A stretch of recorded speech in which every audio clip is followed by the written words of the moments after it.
म्हापशेची प्रभाग सोची नगरसेविका डॉक्टर नूतन दिवचलकर हिने आयज भाजपा पक्षांत प्रवेश केलो।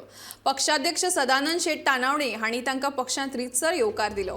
ह्या वेळार उपसभापती जोशुआ डिसूजा, सुशांत हरमलकार आणि यशवंत गौंडणकार हाजीर आशिल्ले। आपल्या प्रभागाची उदरगत करपाच्या हेतान आपणे भाजपात प्रवेश केला अशें नूतन दिवचलकार हिने ह्या वेळार सांगले।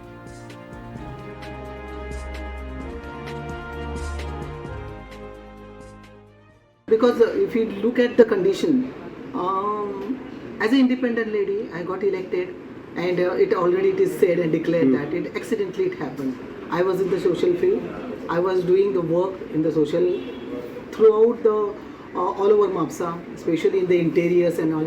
And I, the first person, like I didn't work so much in city area, especially the housing board area, whereas all good people, sophisticated and highly educated people are there, and I never thought that I will get the chance to contest through that ward number 6.